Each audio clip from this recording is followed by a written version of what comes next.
Alors du coup je reprends ma petite vidéo après avoir monté une côte. Surtout qu'il n'y a pas grand chose d'intéressant à voir. Je passais dans des lotissements et devant le premier stade de foot, parce que les Luxe-sur-Boulogne, il y a 2 stades de foot. On va comprendre pourquoi, enfin bref. Donc là je vais pas tarder à sortir des Luxe-sur-Boulogne. Donc là c'est un des derniers lotissements, c'est un des lotissements les plus récents. Il y a quelques gens qui viennent habiter ici. Bon, je n'ai pas grand chose à dire ici, je connais quelques personnes mais pas plus que ça. De toute façon tu vois, c'est des maisons. Et donc là il y a un petit sentier pédestre juste là. Et en fait ce sentier il fait le tour des Luxe-sur-Boulogne par des endroits un petit peu naturels, je trouve ça assez sympa. Et il y a des petites pancartes qui sont apposées à droite à gauche avec des explications. Et là, il y a toute une haie. En fait, tu vois, il y a plusieurs arbres qui sont plantés juste là. Je trouve ça très intéressant. En fait, chaque arbre, ils ont donné un nom à chaque arbre qu'ils ont planté.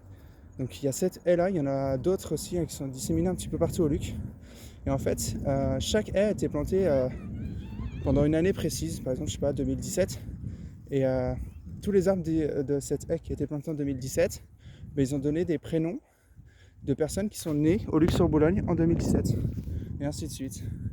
Donc il y en a qui s'appellent Hugo, je sais pas, des Camille par exemple, des choses comme ça. Et je trouve ça marrant. Donc là tu as tout un parc sur ma gauche qui est grillagé. Alors je sais pas si on voit très bien, mais il y a plein d'animaux en fait. Moi je les vois de loin.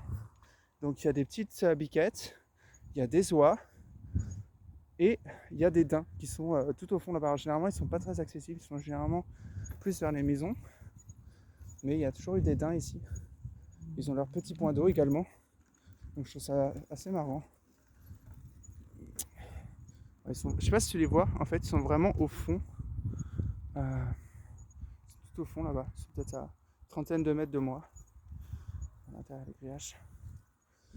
Ensuite, moi je vais continuer par là. C'est quoi sur la route là-bas? Okay. En fait, je vais passer devant une ferme. Je sais plus comment il s'appelle le monsieur. Je crois que c'est monsieur Rivière, il s'appelle en plus. Si je dis pas de bêtises. Monsieur Rivière. Donc celui qui est la personne qui est propriétaire de cette ferme.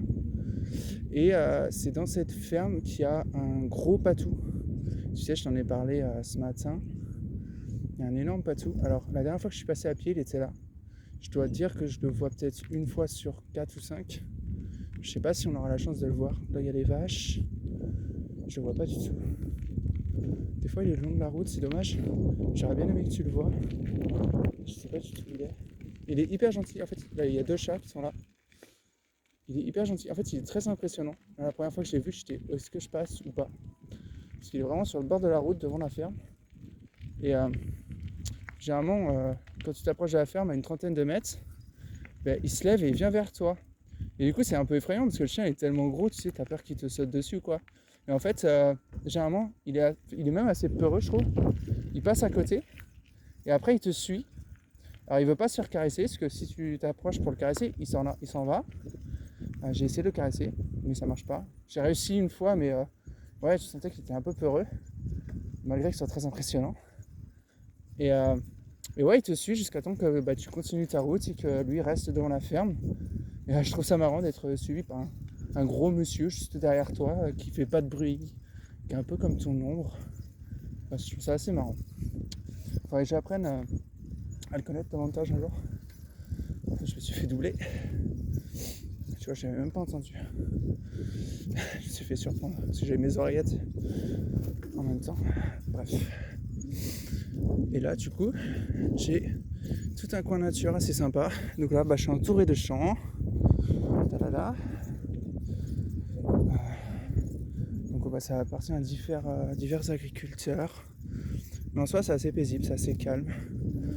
J'aime beaucoup passer par là à pied. Enfin, j'ai une autre route pour rentrer à pied également. Mais un petit peu plus loin. Du coup, j'apprécie un peu moins parce qu'il y a plus de passages sur cette route-là. Tandis que sur celle où je t'emmène actuellement, c'est un peu plus tranquille. Et c'est plus reposant. Voilà. Donc, qu'est-ce que je peux te dire de plus sur cet endroit? Alors ça, c'est vraiment la campagne environnante, c'est des Luxembourg-Boulogne.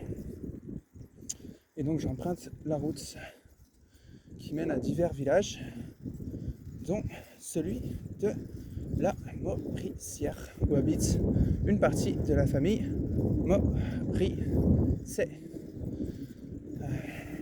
qui sont vraiment des gens perdus en campagne, un peu comme Inx. Inx ou Inx? Non, c'est Inx. Je me souviens que tu m'as dit c'est Inx. Je pense que Inx, ça doit être un petit peu comme chez nous, ça doit être un petit village un peu perdu, comme la Mauricière. Et c'est assez agréable, je trouve. En plus, il fait une météo qui est très très douce. Il y a du soleil, c'est assez cool. J'espère que je vais retrouver ce soleil-là la semaine prochaine en Crète. Sachant que j'ai regardé la météo et je crois que la semaine prochaine, il pleut. Je suis dégoûté. Bon, c'est pas très grave, c'est que la première semaine.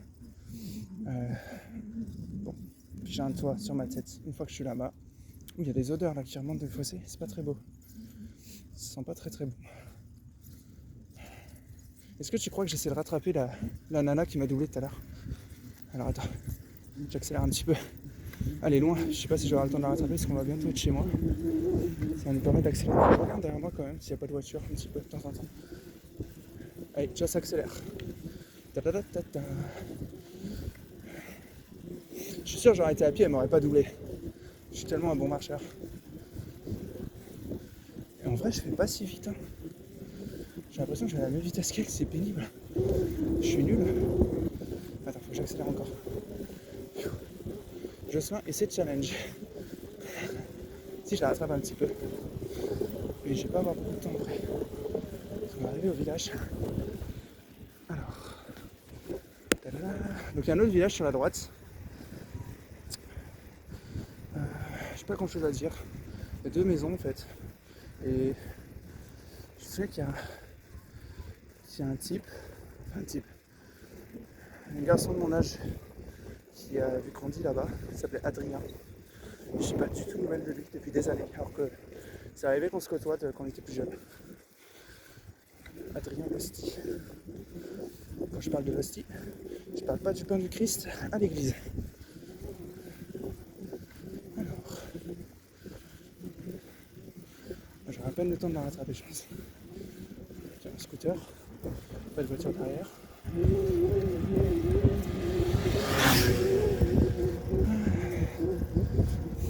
Ça sent tellement mauvais les scooters. Tu sais, quand tu passes derrière, t'as toujours cette odeur là de, je sais pas, d'essence. C'est bizarre. Non, j'aurais pas le temps de la rattraper. C'est un échec. Non. Elle arrive déjà à la Mauricière. Je l'ai rattrapée de moitié, mais c'est pas suffisant. Tant pis. Toujours pas de voiture derrière moi. Je sais même pas si je filme bien, j'ai l'impression que je filme le côté de la route. Depuis tout à l'heure. Alors, si tu passes, tu vois, il y a un chemin à droite. Si tu passes par ce chemin, tu peux rejoindre des étangs privés.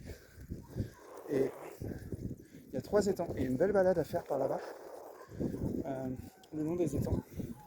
C'est très naturel. Alors, il faut traverser un champ pour y accéder. Mais une fois que tu y es, c'est sympa. Il y a même un petit canal entre les champs. Les étangs, pardon. Et c'est très paisible, tu sais. C'est comme une petite rivière, un peu perdue. Et t'as un petit chalet, je me souviens.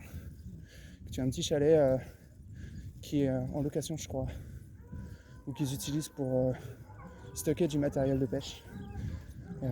Avec un espace pour le bowling. Donc je trouve ça assez sympa. Donc là, nous arrivons dans un village. Et ce village, tout sort une voiture blanche. C'est le village de la Mauricière. Là, il y a un chenil avec des chiens de chasse. Ça fait toujours beaucoup de bruit ici. Il y a des oies aussi. Bon. Ouais, ils sont là-bas, tu vois. Ok, enfin, tu les entends. Là, c'est... Alors, un voisin paysagiste.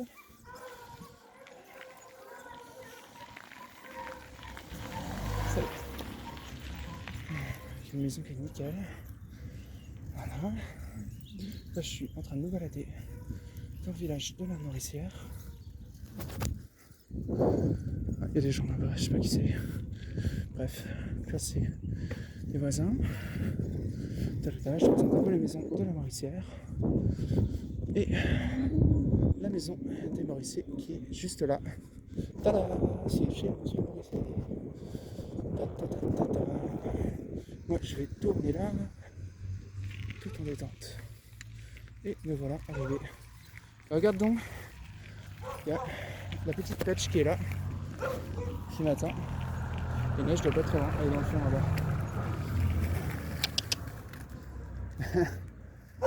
Bah oui, la neige elle est en train de se pointer dans le fond.